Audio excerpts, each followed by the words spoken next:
ସକାଳୁ ଏଠି ମ୍ୟାଡ଼ାମ୍ ଶାଢ଼ୀ ଫାଢ଼ୀ ପିନ୍ଧିକି ଯାଉଛନ୍ତି କୁଆଡ଼େ ତ ମୁଁ ଯାଉଛି ଏଠି ଡିପାର୍ଟମେଣ୍ଟକୁ କାହିଁକି ନା ଆଜି ହେଉଛି ଆମ ଡିପାର୍ଟମେଣ୍ଟର ଇଣ୍ଟରନ୍ୟାସନାଲ୍ କନଫରେନ୍ସ। ଆଉ ଏ ଶାଢ଼ୀଟା ମୁଁ ଜଷ୍ଟ ଗୋଟେ ଦିନ ଆଗରୁ ଆଣିଛି ଯେଉଁ ବାହାଘର ବେଳେ ବାଇଗଣ ରୁଆ ତାକୁ କରିବା ପାଇଁ।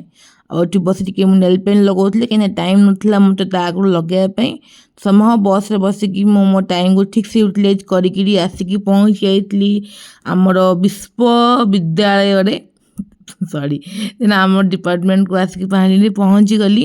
ଆଉ ଏଠି ମୁଁ ଦେଖାଉଛି କି କେମିତି ଆମେ ସବୁ ଡେକୋରେସନ୍ କରିଛୁ ଆମର ଏଇ ପ୍ରୋଗ୍ରାମ୍ ପାଇଁ। ଷ୍ଟିଲ୍ ସମହାଉ ଯେଉଁ କହନ୍ତି ଏଣ୍ଡ ମୋମେଣ୍ଟ ଯାଇ କାମ ଚାଲିଥାଏ। ତ ଏଠି ବଏଜ୍ମାନଙ୍କ ଚାଲିଛି କାମ, ତାପରେ ଗର୍ଲସମାନଙ୍କ ଚାଲିଛି ଫଟୋସୁଟ୍।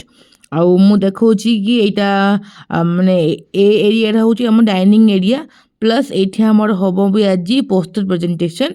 ଆଉ ଫାର୍ଷ୍ଟ ନେଇକି ମୁଁ ଦେଖାଉଛି ମୋ ପୋଷ୍ଟରକୁ, କାହିଁକିନା 1 ନମ୍ବରରେ ଥିଲା ହିଁ ମୋ ପୋଷ୍ଟର। ତ ଫାର୍ଷ୍ଟ ଦେଖାଉଛି ଏଇଠି ମୋ ପୋଷ୍ଟରକୁ। ଆଉ ମୁଁ ଆଜି ଟିକେ ନର୍ଭସ୍ ବି ଅଛି କାହିଁକିନା ମୁଁ ମୋ ସିଙ୍ଗଲ୍ ଅଥର, ମୋର କୌଣସି ଆଜି ଅଥର ନାହିଁ ମୋ ସାଙ୍ଗରେ ପ୍ରେଜେଣ୍ଟ କରିବା ପାଇଁ। ମୁଁ ଏକଲା ପ୍ରେଜେଣ୍ଟ କରିବି ମୋ ଟପିକ୍କୁ।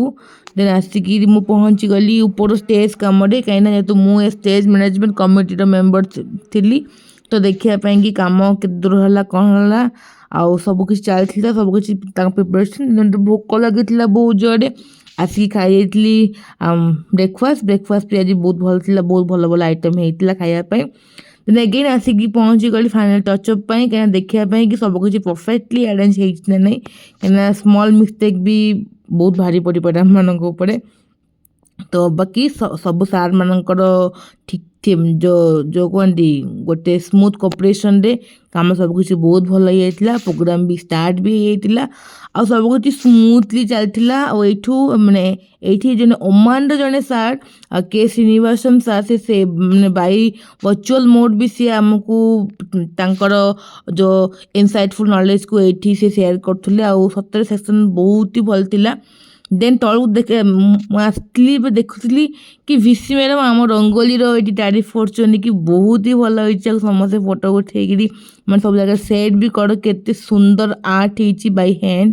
ଆଉ ଥ୍ୟାଙ୍କ ୟୁ ସ୍ନେହା, ବହୁତ ହି ଭଲ ଆର୍ଟ କରିବା ପାଇଁ। ଆଉ ତଳ ଉପର ସେ କାମ ଏ କାମ ଏମିତି ବହୁତ ସାରା କାମ, ସବୁ ତ କିଛି ମୁଁ କ୍ଲିପ୍ ନେଇପାରୁନଥିଲି। ମୁଁ ବହୁତ ହି ଟାୟାର୍ଡ଼ ହେଇଯାଇଥିଲି ଏଇଠି ବସି ଟିକେ ହାଲିଆ ମାରିବା ପାଇଁ। ଦେନ୍ ଆସି ଦେଖିଲା ବେଳକୁ ଆମର ୱାଲ୍ ମାଗାଜିନ୍ ଇନୋଗ୍ରେସନ୍ ବି ହେଇଯାଇଛି, ସେ କି ମୋର ଭାଗ୍ୟ ନାହିଁ ତାକୁ ଦେଖିବା ପାଇଁ। ଆକୁ ବନେଇବାରେ ବହୁତ ମେହନତ ଲାଗିଛି, ପାଖାପାଖି 4 ଦିନ 5 ଦିନ ପାଇଁ ଆମେ ବହୁତ ଘାଣ୍ଟି ହେଇଛୁ ପୁରା ପ୍ରପରଲି ବନେଇବା ପାଇଁ। ଦେନ୍ ଏଗେନ୍ ଷ୍ଟାର୍ଟ ହେଇଥିଲା ଆମ ସେକେଣ୍ଡ ସେକ୍ସନ୍, ଯାହାକି ହେଉଛି ପ୍ଲେନାରୀ ସେକ୍ସନ୍।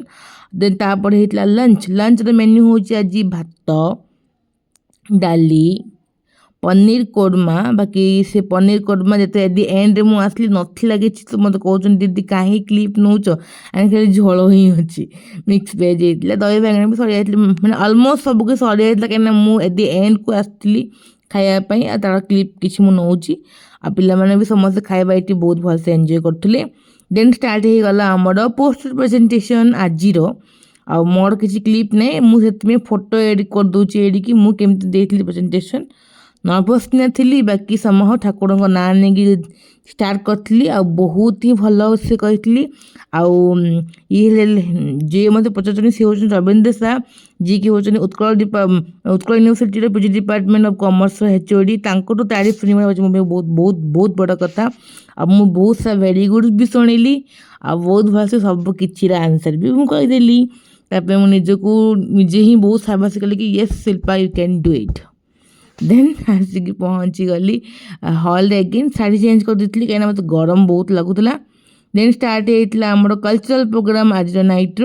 ବାକି ମୁଁ ରହିନି ଏଟ୍ ଦି ଏଣ୍ଡ ଯାଇ, କାହିଁକିନା ମୋତେ ବସ୍ ଯେହେତୁ ମିଳିବନି ତ ମୁଁ ଟିକେ ଯାହା ଷ୍ଟାର୍ଟିଂ ଯାହା ଥିଲା ଏମିତି ସେ କିଛି ଡ୍ୟାନ୍ସ ବଗେରା ଦେଖିକି ଟିକେ ମୁଁ ଆସିଗଲି ଘରକୁ, କାହିଁକିନା ଏଇଟା ଲାଷ୍ଟ ବସ୍, ଆପରେ ଆଉ ବସ୍ ହିଁ ନାହିଁ। ହଉ ବେଶୀ ଅବକ ହେବିନି, ରହିଲି। ପୁଣି ମିଶିବି କାଲିର ଦିନଟା ବି ହେଉଛି ଆମ ପାଇଁ ବହୁତ ବଡ଼ ଦିନ, କାହିଁକିନା ଏଣ୍ଡିଙ୍ଗ ହେଉଛି ସବୁଠୁ ବଡ଼।